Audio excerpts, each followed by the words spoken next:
રક્ષાબંધનના પવિત્ર તહેવારને ધ્યાનમાં રાખીને ગુજરાત એસટી નિગમ દ્વારા મુસાફરોની સુવિધા માટે 6500 જેટલી એક્સ્ટ્રા ટીપોનું વિશેષ આયોજન કરવામાં આવ્યું છે। અમદાવાદ, વડોદરા, ગોધરા, પાલનપુર અને નડિયાદ જેવા મુખ્ય મથકોથી પાવાગઢ, પોરબંદર, વલસાડ, સુરત, રાજકોટ અને જૂનાગઢ જેવા સ્થળો માટે વધારાની બસો દોડાવવામાં આવી રહી છે। તમામ ડિવિઝન અને ડેપોને મુસાફરોનો ધસારો વધે તે મુજબ તાત્કાલિક એક્સ્ટ્રા બસો શરૂ કરવા આદેશ અપાયા છે।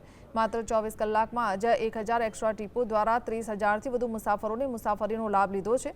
બીજી તરફ જીએસઆરટીસીની મોબાઈલ એપ અને પોર્ટલ પર ઓનલાઈન ટિકિટ બુકિંગનો નવો ઇતિહાસ રચાયો છે। 26 ઓગસ્ટ 2026ના રોજ એક જ દિવસમાં સૌથી વધુ 88,626 ઓનલાઈન ટિકિટો બુક થઈ છે, જેણે અગાઉના 85,247 ટિકિટ બુકિંગના રેકોર્ડને માત આપી છે। 700 જેટલી એક્સ્ટ્રા ટ્રીપોનું આયોજન કરવા તમામ વિભાગોને સૂચના આપવામાં આવી છે। તેમાંથી મહત્તમ સ્થળ જેવા કે સુરત, નડિયાદ, અમદાવાદ, ગોધરા, પાલનપુર જેવા સ્થળોથી મુસાફરોને તેમના ગંતવ્ય સ્થળે જવા માટે પાવાગઢ, પોરબંદર, વલસાડ, સુરત જેવા સ્થળો માટે આયોજન કરવામાં આવે છે।